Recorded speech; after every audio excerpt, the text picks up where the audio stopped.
So, yes, we are live. Yes, yes, yes. Hey, everybody that's listening, that's turning on. I want to thank you, my cousin Ty, and my other cousin Shawnette. Thank you, Miss Shawnette McGee. We have our guest speaker that will be here today. We're going to ask some questions. I'm going to introduce you guys. I'm going to give a little bio. Shawnette is an unfiltered mother from an unfiltered Harlem, New York, exactly where I'm from. She's a life coach and a board certified and nationally recognized clinical mental health training and counseling. She is dedicated to helping others change their minds and heal their hearts by educating, encouraging, and empowering those affected by mental, emotional, physical, and spiritual, financial, and social issues. Thank you, thank you, thank you so much for being an honored guest for our Thank first you. show. Thank you. Hi, everybody. Hello. Thank you so much.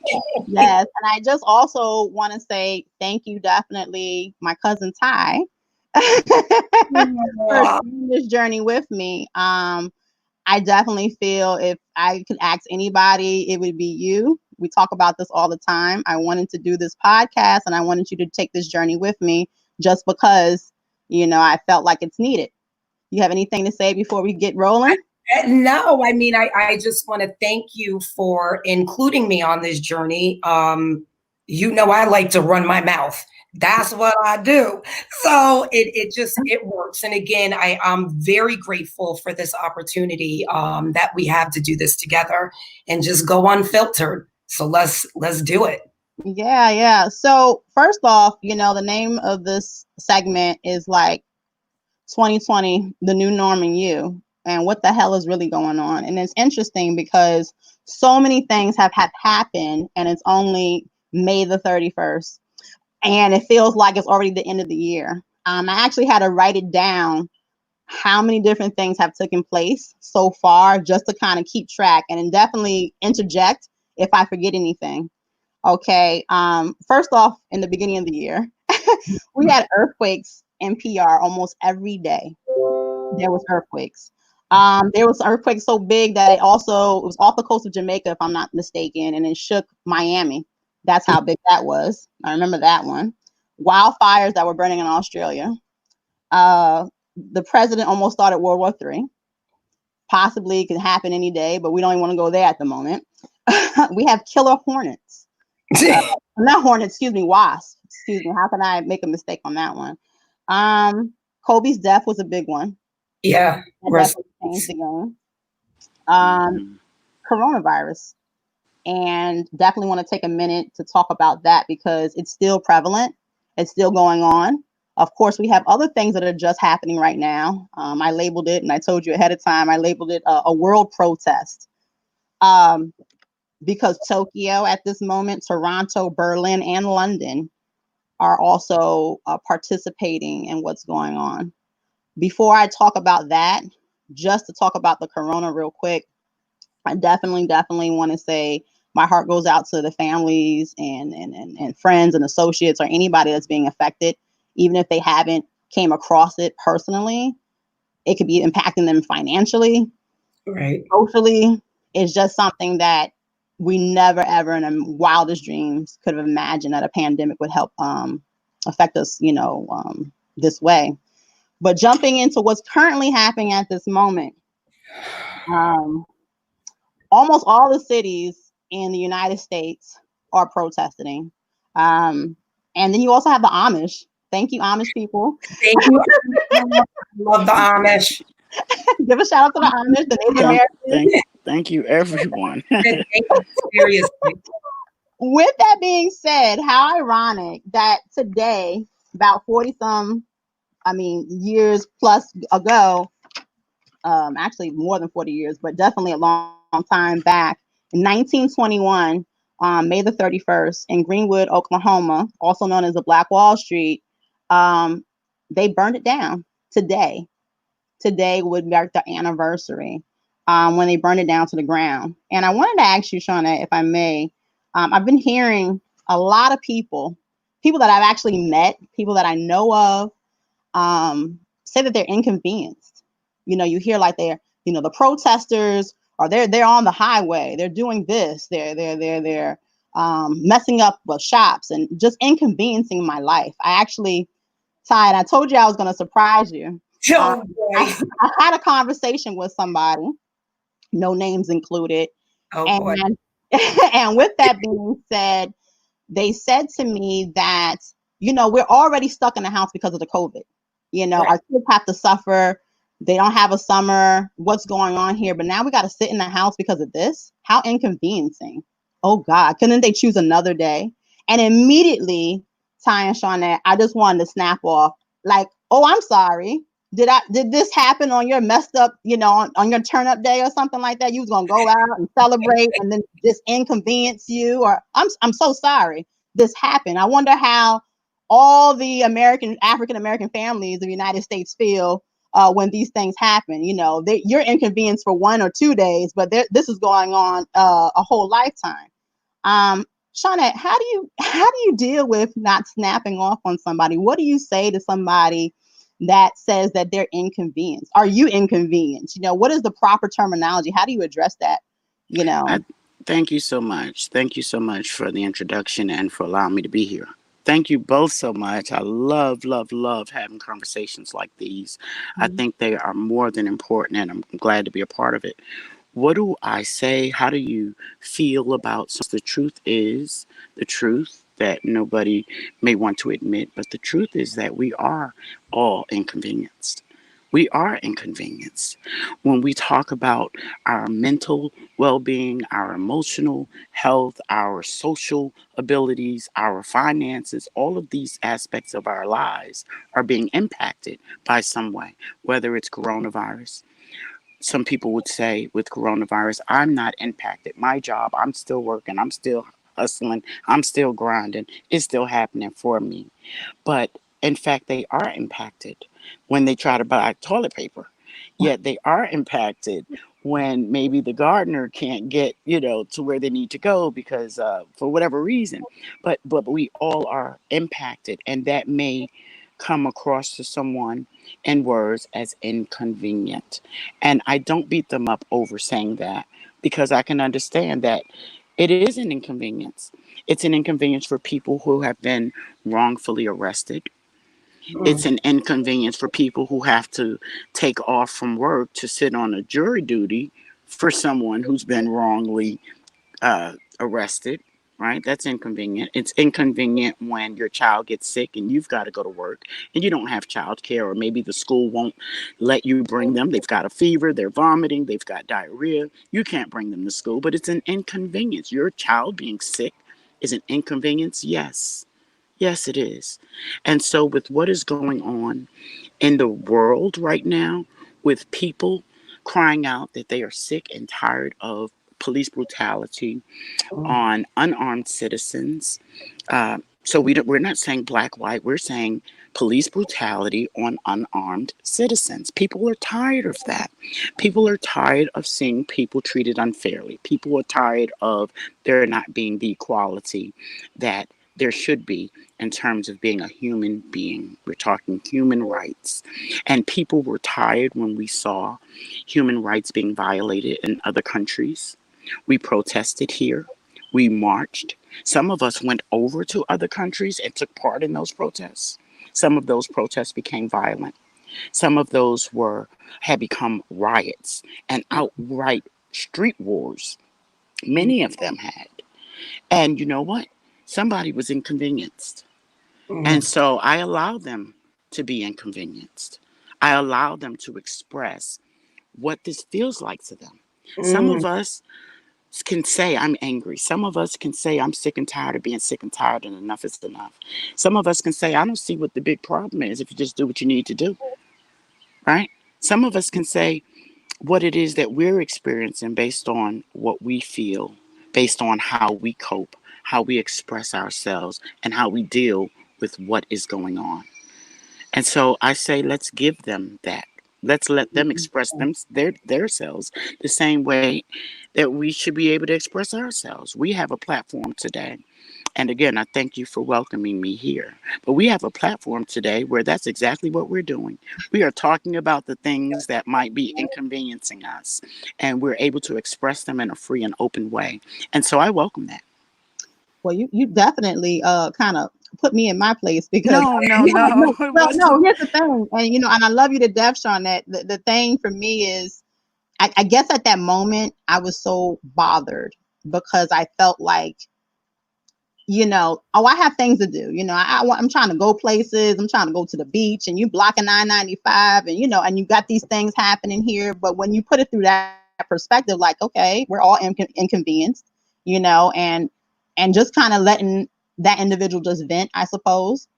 Well, my question is, and not that it really matters, because how a person feels and what they need to express is how they feel and what they need to express.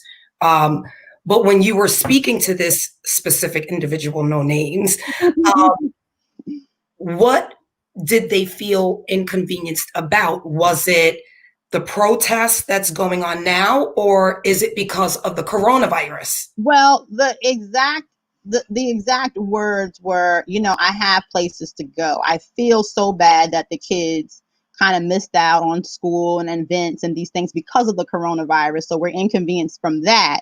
No one got anything on our end, they disclaimed. But with that being said, I have stuff to do. And now I'm going to be blocked in this transitioning period of taking my kids to point A to point B because you got a whole group of people, blocking the highway. I basically let the individual know, like, well, how do you think you were even able to drive on the highway? Because somebody was inconvenienced, women's suffrage, the civil rights movement, because this person is of a similar demographic as I. And, somebody fought, somebody was inconvenient. I mean, think of all the things, LGBT rights, all different things that somebody had to go through and be inconvenienced, and you got to deal with it. I mean, how was this country even put together? Somebody did something to inconvenience somebody. Like, really, today I was trying to go on a date with somebody, but you over here trying to do a walking tea party. What's really going on? Like. But you want to know what? I have to say that I think we've had so much going on within 2020, like you first stated, Sure. right? So when you start adding the layers to everything that's going on, the coronavirus, the protests, the killer hornets or bees, and then the rats that are crazy, it becomes very, very overwhelming.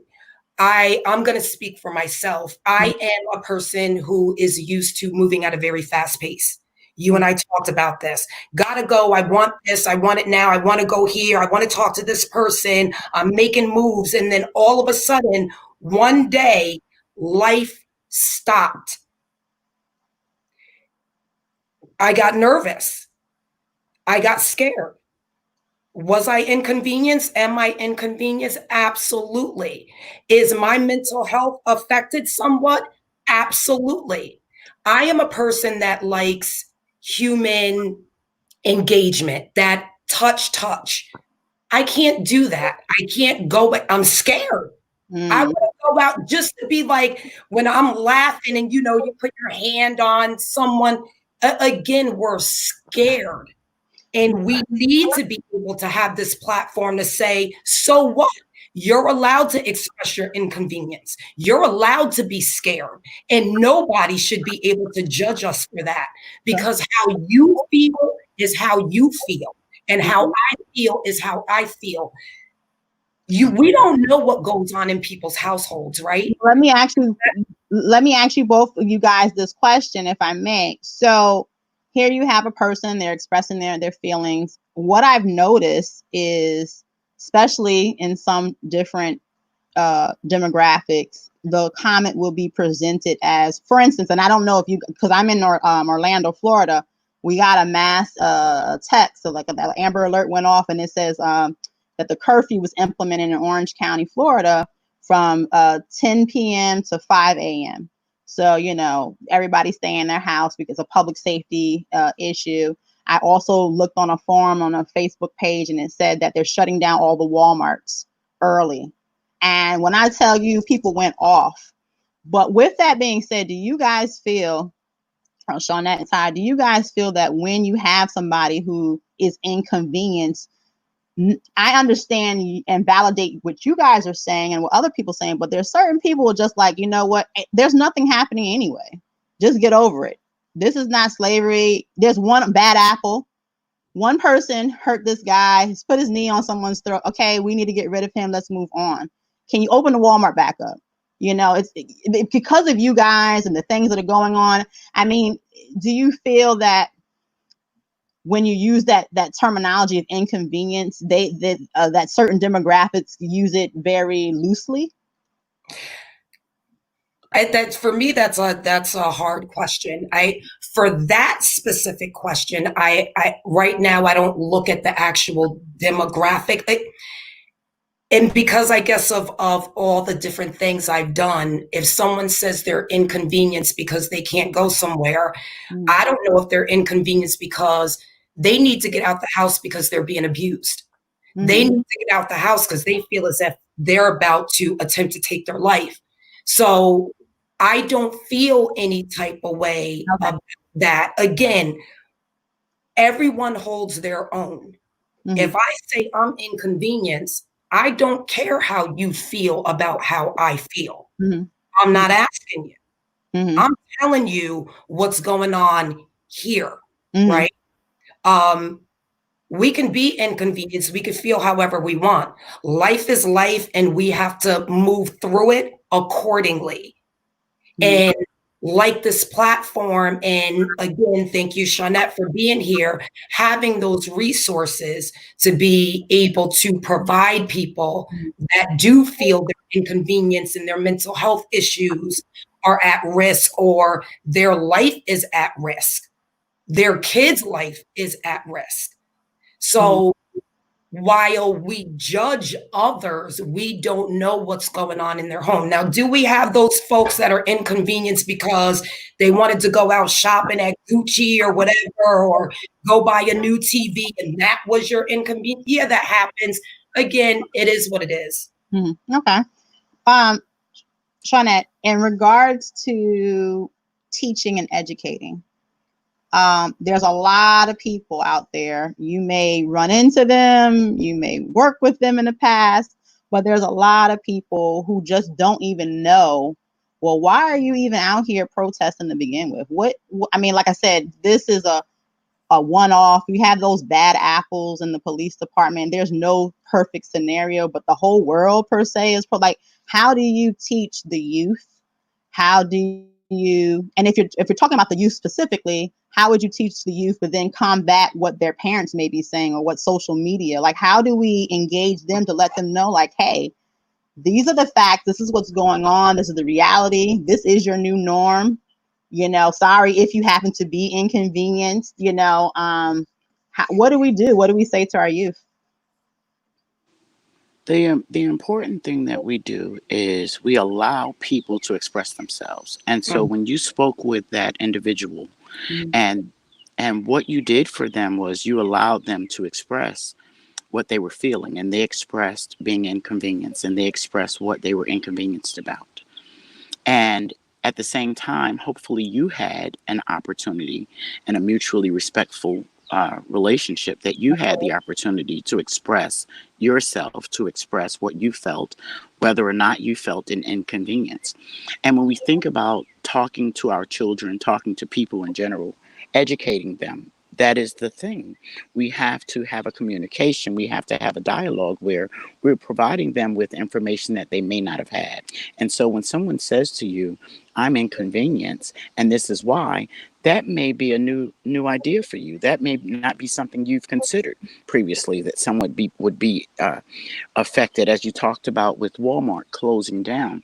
If Walmart's closing and I need to get my baby's formula, right? So, and I say I'm inconvenienced, my baby can't eat, I don't know what I'm going to do. Somebody might say, hey, why aren't you breastfeeding anyway? What's wrong with you? Right. What's your deal? Well, you wouldn't be inconvenienced if you did this or if you did that. So when we're speaking to people, we've got to speak to them from our truth. And also, we must be careful not to do anything to impinge upon their reality. See? Right. And that can become difficult because your reality might be that this is a long time coming and this needs to happen. And some people's reality is that, well, this just doesn't make any sense at all.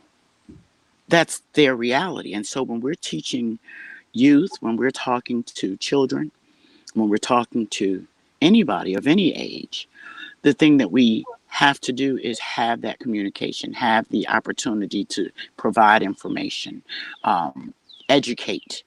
Okay, you just gave some information about this date some 99 years ago, Mhm. right? That many people may not have been aware of. And by you providing that, somebody might say, well, what's this Black Wall Street thing you're talking about? And what'd she say? Something burned down. Was there a riot then? What happened? They look into that, they get more information, they educate, they find research, they ask questions. And what they do more important than any of that, they may change their minds. They may change their minds because now you might say, oh, I didn't think about the fact that the Walmart is closed. Now you can't feed your child. Didn't think about that. This sucks, doesn't it? Even though you may not be condoning the riots, you may not agree with the way that some people are behaving. You might say there should be a better way to do this. And then somebody else might say, no, no, no, this is the best way. We've tried everything else. Burn it all down. Somebody might say that, burn it down to the ground. Right. Mhm. Right? But what we have to do is try to get an understanding. Educate me on why do you say that? Why do you think that's the best way? Where does that come from? Mhm. So we hear a lot of people now saying, I'm angry, I'm tired. What are you tired of? Mhm. What are you angry about? If people are able to express what it is that they're feeling, then they can better identify what it is that they need. Mm. Mm. If the masses were to, let's just take one city and you stop a whole, let's just say it was like maybe 50 to 100 youth. No. Oh, what happened? No. What happened? I can hear you, Ty. I'm here. Yeah, I'm I can hear here. you. You're good. Oh, it was Everything you. is good. You started freezing. Oh no, it might probably be some type of internet connection, but and I heard you perfectly. Everything was good. I'm like, oh no, no. No, I I'm was good. You're good. I don't want the how it was on Instagram and stuff freezing and don't be that person. I do have a quick question Go because ahead. you know, on this StreamYard, you know, you could see the comments, and I know that you got everything started. Can you see what's going on YouTube? I would like, you know, I would like the audience to be able to participate. And I did have someone that contacted me saying they didn't know how to make comments. So I'm wondering. So what I'm seeing from the comments, it says there's a delay that comes and goes. Okay. Somebody else also just texted me and said that they see like an invite, but they can't see nothing else. They're not able to log in. Hey, at the end of the day, this is our very, very first one. I'm surprised we even have comments and people listening to begin with. And like I said to both of you guys, you know, we have these conversations all the time, you know, so it's like this time is just being aired. For anybody who wants to get in or they're hearing it and can't see it, I'm so sorry. You can chime in anytime you would like. You can also request to go live with us, I believe. We like engagement. Again, we like to run our mouth. We could spend all day on this platform. But we want to also hear what the people have to say. Sorry, I just have to. No, you're fine. Do. You're fine. You're fine. What I was gonna say, in regards to what's happening now, Shawnette and Ty, was let's just say you had 50 to 100, let's say the age group black males, or the age groups of, let's say 16 to 21, shall I say, and they're young, they're frustrated, and they don't per se have a platform. Okay, of course, we kind of put this together and we're thinking things like, hey, let's do this. But at the end of the day, What do you tell those frustrated individuals? I am angry, and you hear them. You can see them emotionally crying. You can hear it. Even if they're doing everything the right way, quote unquote, and that's a whole nother topic within itself, what considered the right way. But to be honest with you, they're not our generation, and they've seen what we've done. We do the kumbaya, the song that I can't, we shall overcome. I do not like that song. It's so funny. My mother would always say, I can turn that song off. I hate it, because that one day, when is that one day going to actually take place? What Right. do you actually tell those individuals? Like, hey, what's the right way? When you protest, when you kneel and protest is wrong. When you're a celebrity and you're accepting your award nomination on, for the Emmys or the Oscars, and you want to talk something, oh, you need to stay in an actor's place. You don't need that format. Like every type of way we try to express ourselves, they tell us to sit back and fall back. How do Well, you? that I'm sorry, but that's the problem. Stop telling us what to do. That's number one. That's the first issue. Stop telling us what to do. So I'm sorry, go ahead. No, but you always have, like, okay, you tell us one thing. That is true. Stop telling me what to No, do. But when you do this, like, oh, here's a new way, here's a new platform of expressing yourself, there's still a freaking issue. right. Actually, this is unfiltered. It's still a fucking issue.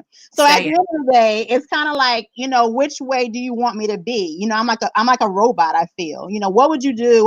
What would you say, Shawnette, in reference to the youth that's like, how do I express myself? What do I do? The only thing I know how to do is pick up a rock and throw it. I'm mad. That is exactly what I would allow them to do. It requires engagement. You have a lot of youth who have bottled up emotions, who are not able to express themselves. I can't talk to my mom. I can't talk to my dad. I don't have nobody to talk to.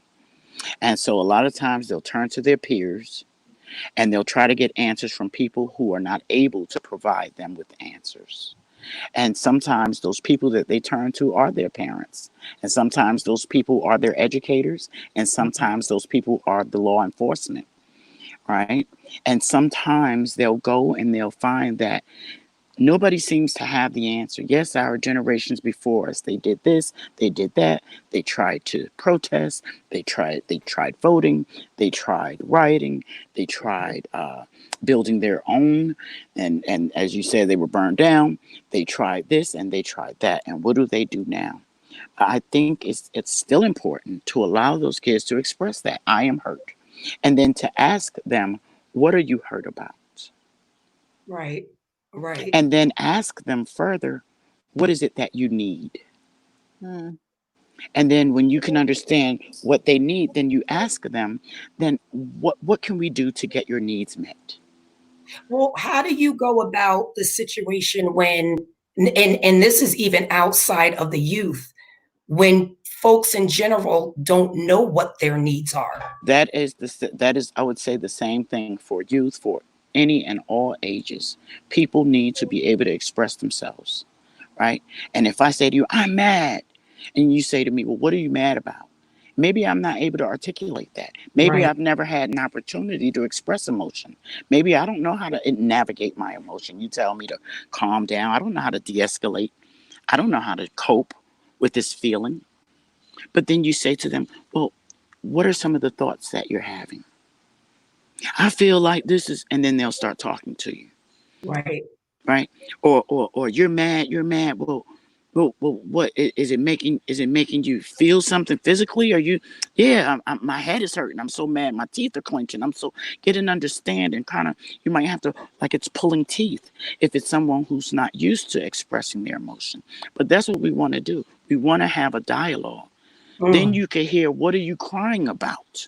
Right? When you have a child, a little baby, and the baby's crying, and the baby can't talk to us, so we don't know what the baby needs, right? We're sitting there, the baby's crying. We say, what's wrong, baby? And we know good and well the baby not gonna say nothing. The baby might be, okay, 2-3 months old, and the baby not gonna say nothing. But you say, what's wrong, baby? And then you think, based on the situation, based on the circumstances, what might this baby need? You try to anticipate what the needs might be. And so you say, well, maybe the baby hungry. You try to feed the baby push away the food.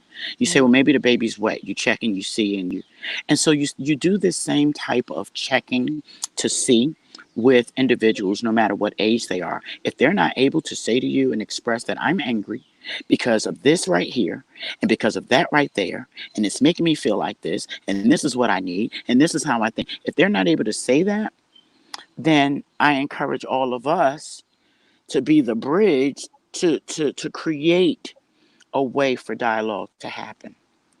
That I, is with any age. I wanted to just chime in on the comments real quick. Yeah, I'm looking No, at no, them. no, no. And it's good, because it's like a kind of a group conversation here. Right. One thing that my brother mentioned that he put in the chat was stop trying to appease the masses, stop trying to appease. And I'm 100% for that, because we're always trying to, what do they want? What is acceptable for them? And what's comfortable for them. Since it's the new norm in 2020, my new norm is I don't give a fuck. I'm doing was putting my family, my people first. And we're just gonna, and you said express and communicate. Let me articulate. Yeah. No. You have properly expressed yourself. That's what I'm talking about. I'm talking about I'm talking about being your authentic self. I'm talking about that for everyone, even to the person who says, I feel this way and you disagree, but they are being authentic. And so we want the right to be able to be ourselves and to be able to live in a way that is healthy to us and for us. We want that, right? And so likewise, we want that for the masses. But we are not putting anybody else's needs before our own. That is what you call unhealthy relationship. That is an unhealthy relationship. If you're putting the needs of someone else before your own to the point where it is hurting you, right?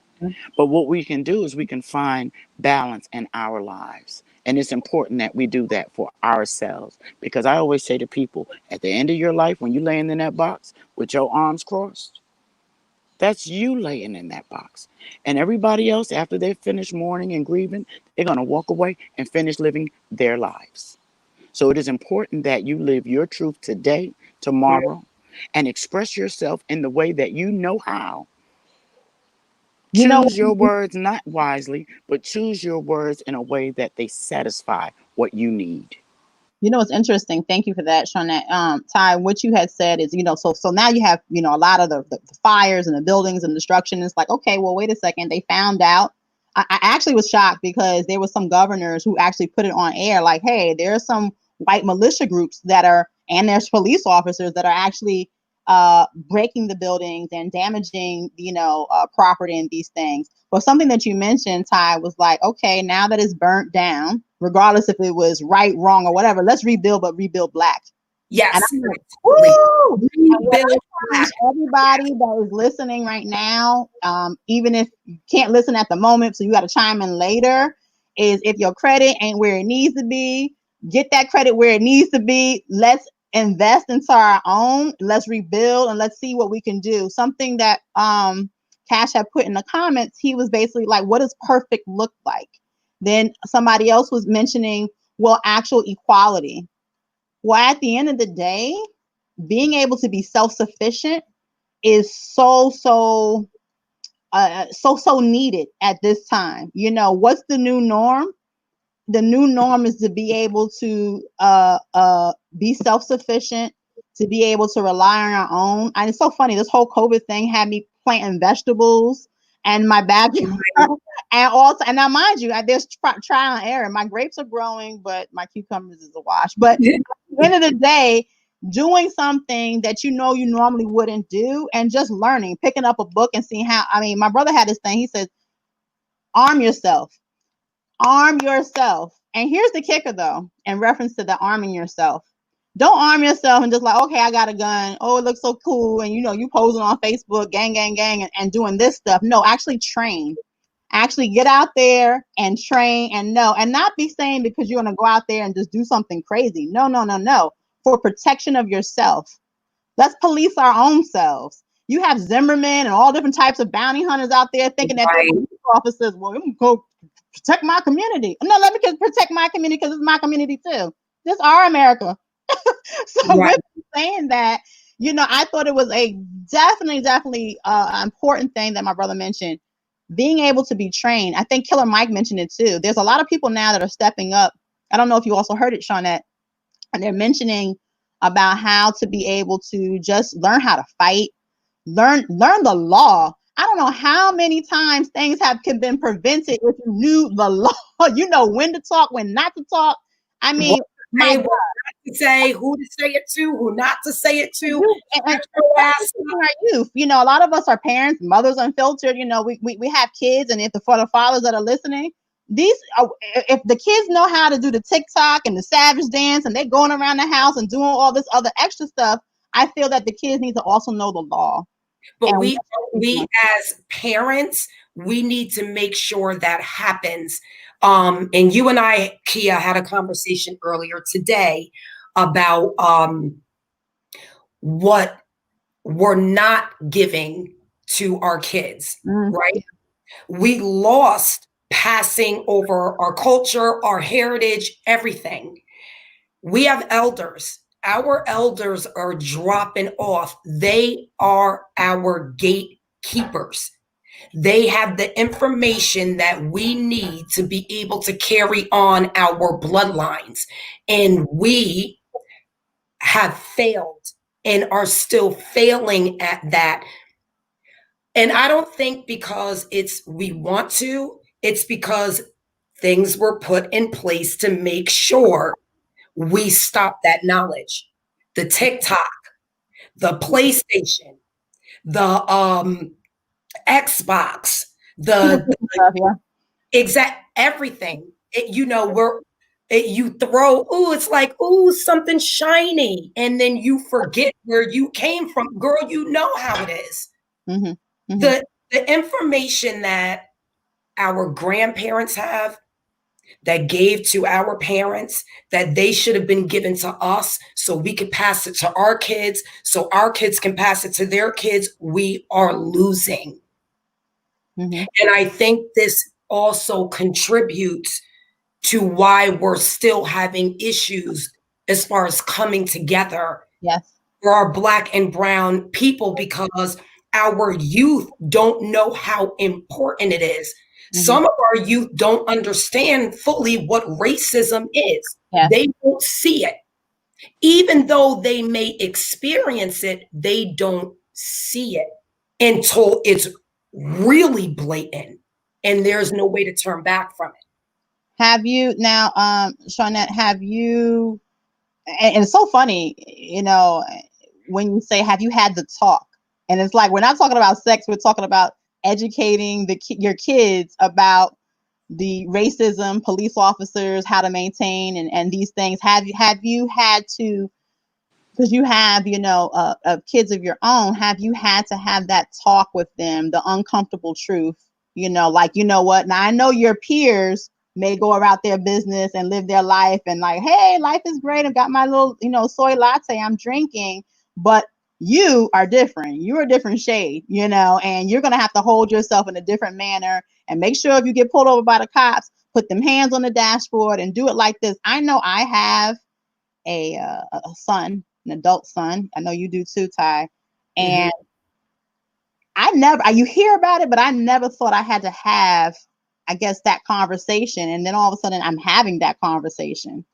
Like, you know what? And I remember realizing I had to have that conversation when my son was about 12. We went to Nostrum, and kids are touching stuff and little.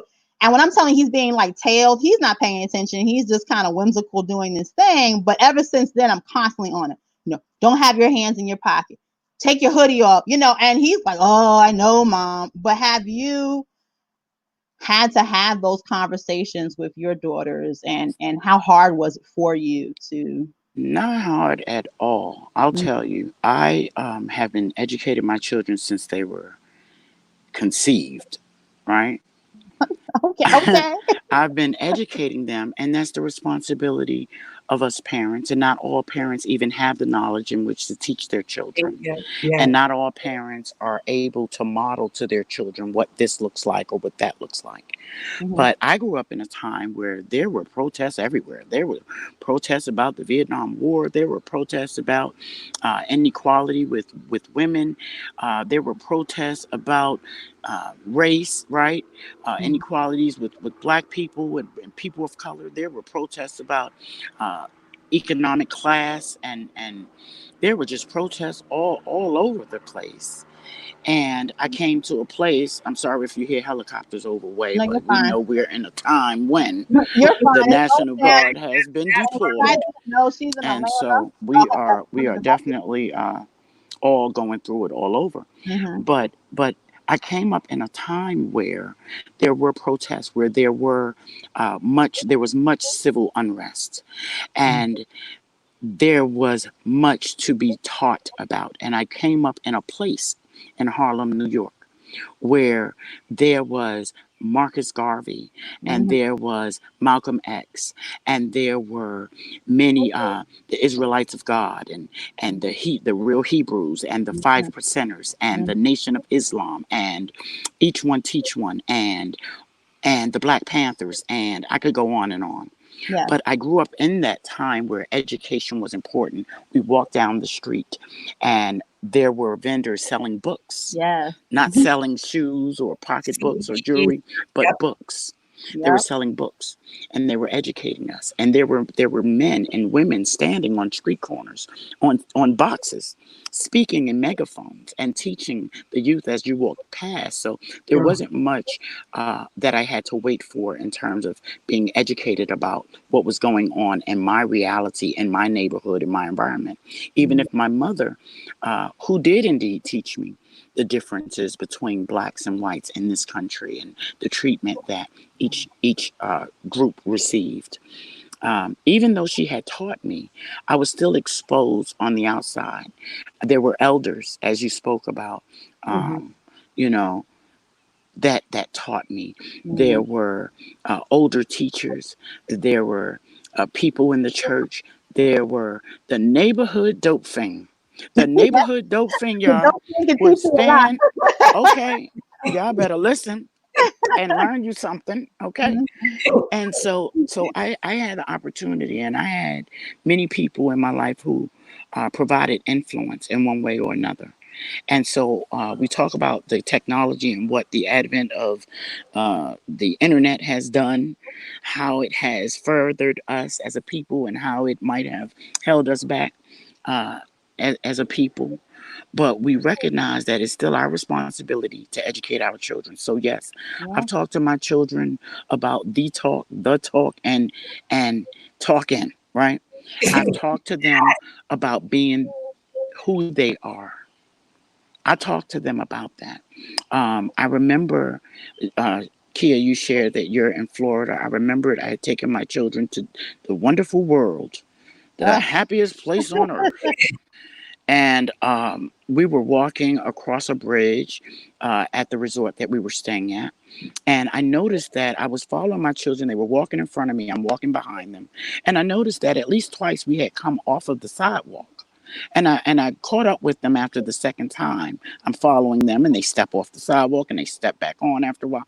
And I catch up to them. I say, "Why are you guys walking and coming off of the sidewalk?" They said, "Well, we are doing so that the people can pass." And so when I looked at the people who were passing, this was a sea of white people. We were probably the only black people in that area. And so I thought, and I asked them, I said, well, why aren't these people stepping off of the sidewalk for us?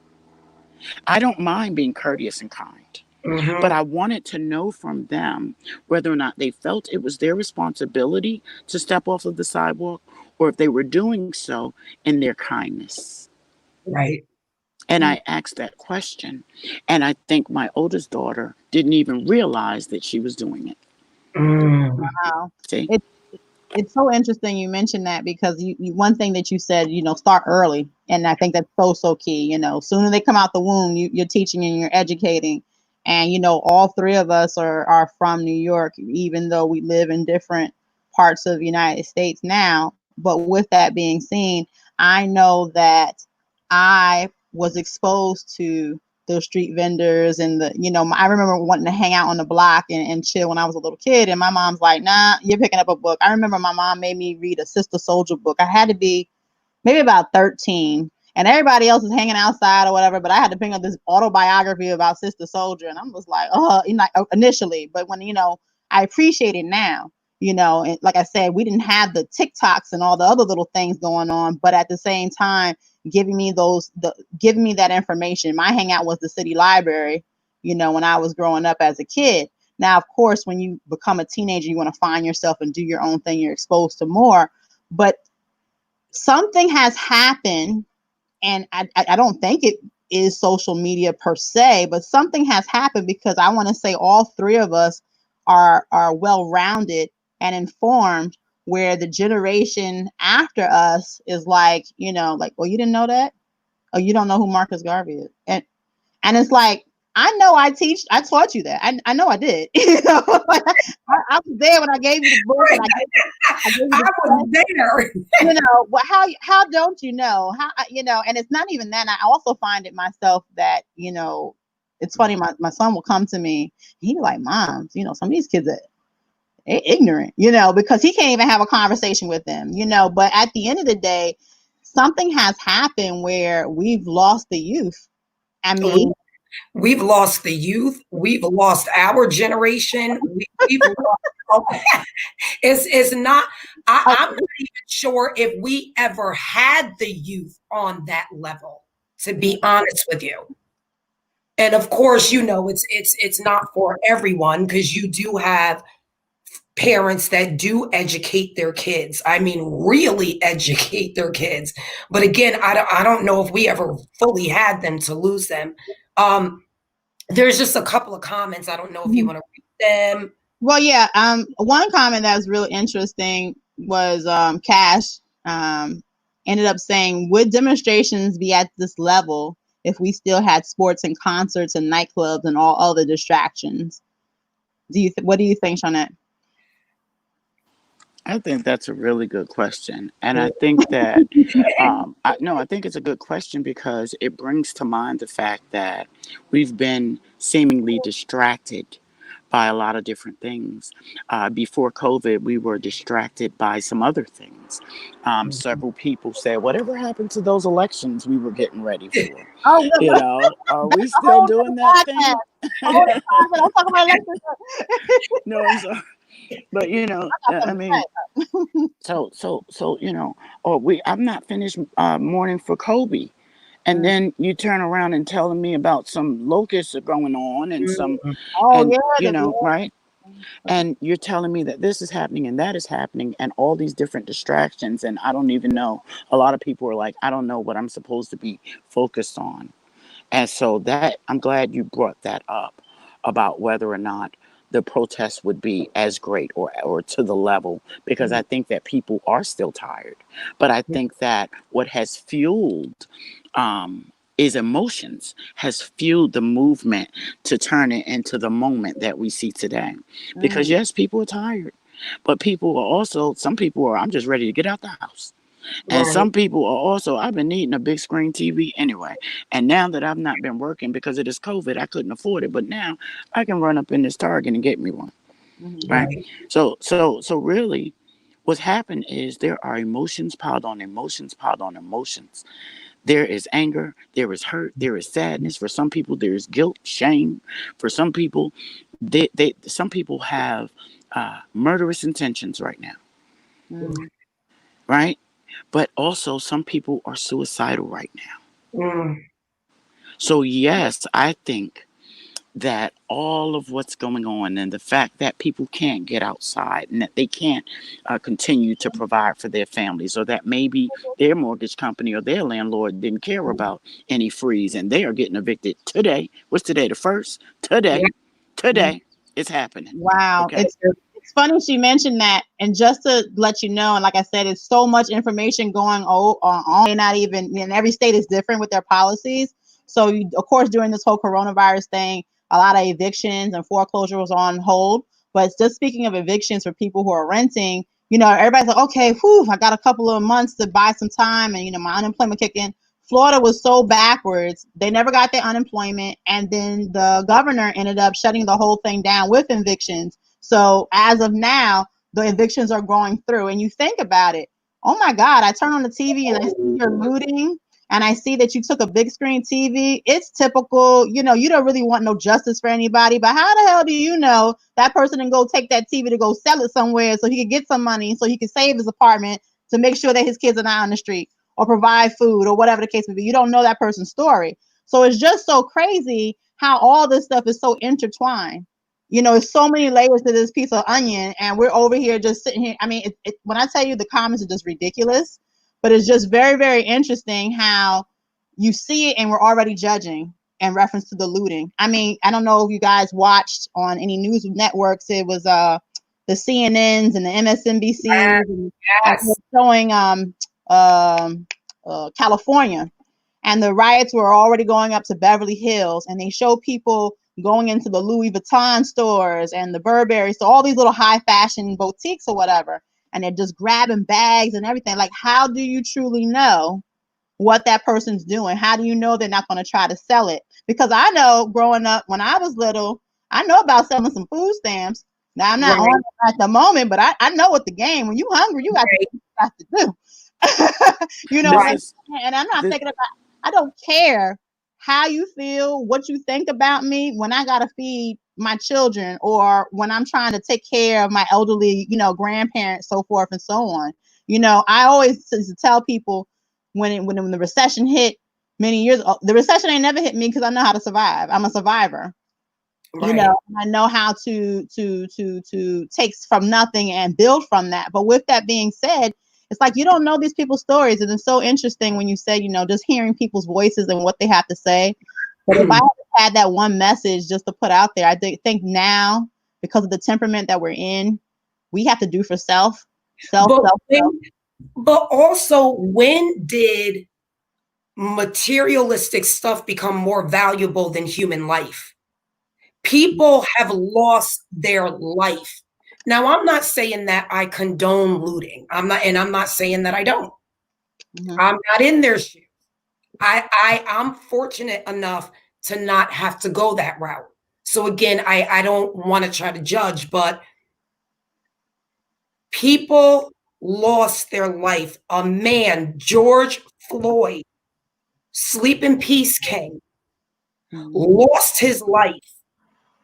And instead of focusing on the who, what, when, where, why, and how for him, knowing that that situation is not an isolated situation, we're worried about black on black crime. Oh, girl, don't go there. So people say, looting. I don't care about your TV. I don't care about your Gucci bags or your I don't care about your Burberry. I don't care about your shoes. I care about that black man that was murdered. That's what I care about. We will deal with everything else later. This is what's going on first. And yes, do black people kill black people? Yeah, white people kill white people. Asians kill Asians. Spanish kill Spanish. However, blacks are on attack. We are being attacked. And the injustice system that we have to deal with every single day, all your TV, your 50-inch TV that you mad about at Target or Walmart that got looted by, let's be clear, an officer that was off duty that started it. We could wait on that. We'll put that on the table. We'll put that in the suitcase and we'll unpack that later. Mm-hmm. But right now, I think our focus needs to be this injustice that our black and brown men, women, and children continue to deal with every single day, every single minute, every single second of our life. It's interesting you said that, because not naming names, We would never do that on this podcast. But I got an interesting comment that was given to me about how somebody was like, well, mentioning the black on black crime, well, why would, a police officer care about this situation in its totality? If we kill each other at a higher rate. And I was like, whoa. Not true. It's so funny because when I heard the statement, I wasn't actually there. I'm hearing it from someone else. But when I'm talking to the individual, I'm saying to them like, well, damn, victim blaming. I gave a scenario of, it's kind of like I'm an abused woman and I take drugs, and that I'm harming my body and I'm doing these things, but you see these black eyes at the same time, but you would have come to me and say, you know what? He's beating that ass and all that, but I know that you're still taking those drugs. Right. The distraction. Because you don't care about yourself, so why should he? And I'm just like, I'm so glad I wasn't in that room when that individual made that statement, because somebody needed, well, that's a whole other thing. Someone needs to share with someone that perspective. Someone needed to hear that, because someone who's listening didn't even think about it in that way. Somebody, and this is why dialogue is important. Somebody needed to hear what you're inconvenienced by, and what you don't give a damn about, and what you are passionate about, and what you are moved by. That is where we start. I know that we have a limited time here, but this is a conversation that obviously needs to continue to happen. Where do we go from here? We talk. We do exactly what we are doing right now. We talk, and then we ask some real questions. Not only whether or not it's okay to loot or not okay to loot, but what is it that we need? Ask yourselves that. What is it that I need? I'm going to tell you what I need. I need those folks to stop acting like they control me. I need them to stop thinking that I'm a damn slave. I want to be able to live a comfortable life where I don't have to feel uncomfortable because someone else is uncomfortable because of my black, armored, beautiful skin. I think what I would want to be able for the masses to realize and to accept that there are two different worlds that we live in.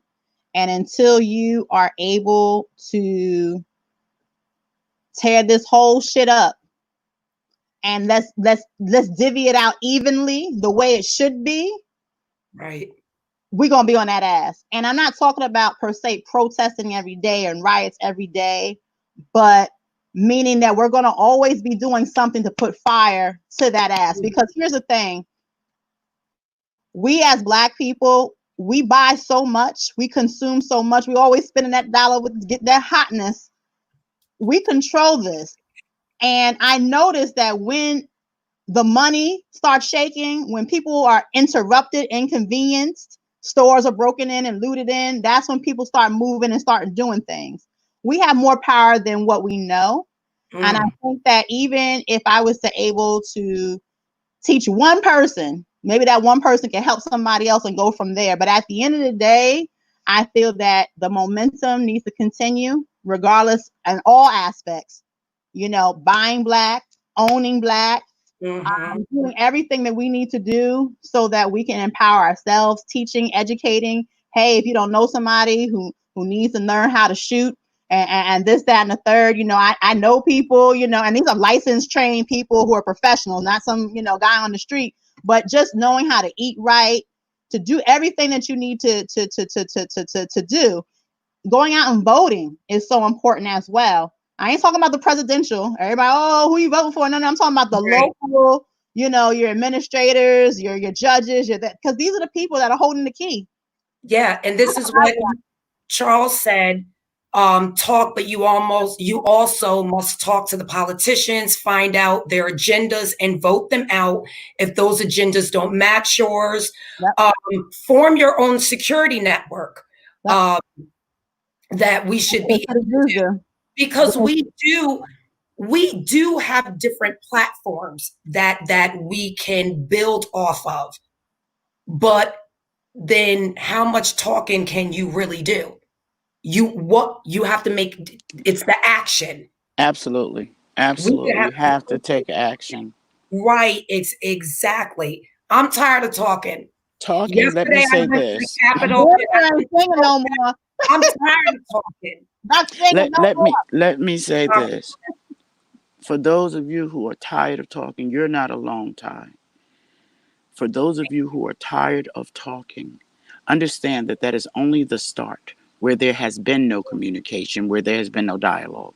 You can talk until you are blue in the face if you don't take action. But understand this, some of what people are asking for requires that another person change their mind. That is not something that we have control over. True.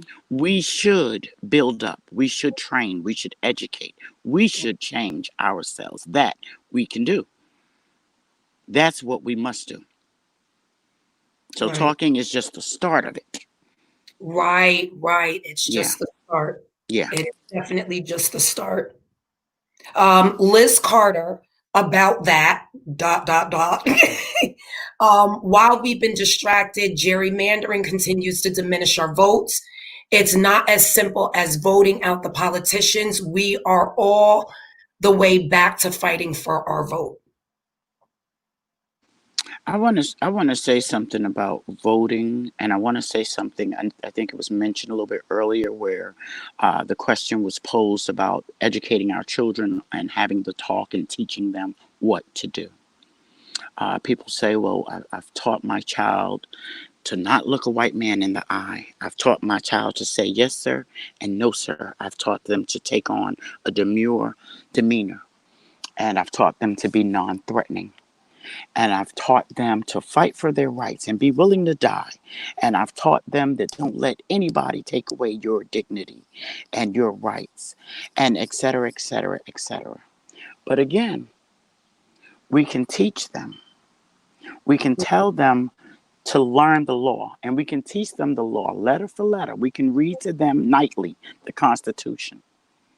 But if the Constitution, as it was written before any of us were born, if it is not upheld, and if it does not uphold what it was written to uphold, then that is the problem. And so voting is to uphold a certain law, to change laws, right? To put Right. things, laws into place. And so what I'm asking viewers, the panel, if we vote and we're voting and we get people in there who is having the checks and balances over whether or not the laws are being upheld. Because as it stands, the Constitution for black and brown people has not upheld what it states to do. It has not done that since it was written. That is It, the truth. That is the truth. So we've been voting. We've had the right to vote for some years now, and we've been voting. And I agree with you that, and I agree with our commenter that we do need to get some different people in there with different points of view. But we're Mhm. also talking about a system. yes. We're talking about an entire system. And Yes. so Next that is what podcast. our dialogue has to continue about, right? How do we dismantle a system and create measures in which the laws that are already written are finally upheld for all Right. people? Let me ask you this one last question before we wrap things up about that, because once again, voting and who you're voting for and why should you vote, that's a whole nother segment, I mean, that can go on forever. But in regards to voting and dismantling, that word is very powerful to Yes. many. And it's also kind of, for me, I can't speak for you guys, but for me, it's a little bit makes you a little bit nervous. And the reason why I say that is because as much as you want to, we got to tear this whole thing down. I always felt that as you got to have some type of optimism, but in the same breath, it's kind of like, can we actually achieve that? Can we truthfully achieve that? Because at the end of the day, we fight against our own people because it's so much bigger because right now we're like, okay, somebody lost their life prior to this incident. They're losing their lives, and we could just name the names of the countless victims. But at the end of the day, it's a system. It's a system that was built not to represent us and to put us to where we are right now, to where we have to find platforms and how do we get together. And you have all these different types of groups and they're trying to come together as one. But at the same time, we have our own people who are like, ain't doing that. Ain't nothing happening. And it's like, can we truthfully, or they'll infiltrate. It's so funny. I seen a documentary about the assassination of Malcolm X. And the infiltration of his own people, like his Ace Boone Coon, this is his bodyguard, was already working for the FBI. And it's like, can we truly have that? And I know that's a long-winded, answer, but it's like, I guess that's like something to think about. That's just, it's like, wow, it's so much bigger. Right now we can get what we want, and it's on the news, they'll say, hey, we have arrested all the police officers. We've arrested the 2 civilians that shot Ahmaud Arbery.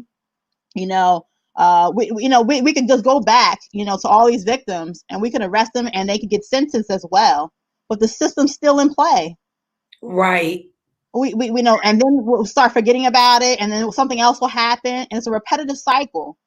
And like you said, I'm tired. I have a son. I have an adult son and about to have an adult daughter.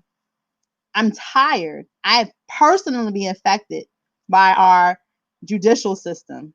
And guess what? We're not even talking about, we're talking about the moment deaths, people who've actually died by police violence. What about the people who've been sexually violated by them? Verbally. They're still going on. I personally know. I mean, shoot. So do I. I mean, when I tell you, and it's so funny, like I said, I guess maybe the question was rhetorical, because the answer can't just be like, okay, I got 2 minutes left in this, this podcast, and then go. But at the end of the day, it's like, what's the bigger picture? While we're over, and the crazy thing is, while we're over here trying to figure things out, you got people going to the moon and space, and like, whoa, should we be packing our bags? What the fuck? We got the 5G. We don't know. I got the little, the little ambulance to make sure that, like what the hell? I think we just have to continue to have these dialogues and continue to say we need more than just these dialogues. We need to be able to come together as people first before we really try to, and I don't want to say dismantle systems, but I guess I'll use that language, dismantle systems. We have to all be on the same page, because they're on the same page. We have to get it together. But it's 9:07, and you told me don't do a hard stop, so I didn't. It was a soft, warm one. But Shawnette, please, can you have the last word just in reference to, just kind of wrapping this up in reference to what our new norm is? Our new norm is not normal. And I hate to be the bearer of bad news, but there is not going to be a normal from this point forward. Well and said. So if we could take that out of our vocabulary, sorry, but if we could take that out of our vocabulary, then we could start to recognize where we are now, what we need as individuals, what we need as a collective, and then how we need to go about getting it. So thank you for allowing me to be a part of this great start. We're not just talking here, right? We're not just talking. We are generating ideas. We are changing minds. Yes. Thank you so much, Shawnette. I love you. Thank you. Thank you. Love you guys. Thank you. You were just like, what? Don't forget, we'll be. Thanks for watching. Thanks for tuning in. For all of those listening, for those of you who are going to share this podcast later on, for those of you who have questions and want to get in on the next discussion, please do. Thank you all. Please, thank you, and please go to the YouTube channel Mothers Unfiltered and subscribe and hit the icon so you can have an alert when we will do another podcast. And we thank you. Yes, bye guys. Love you too. Bye, mama. Bye.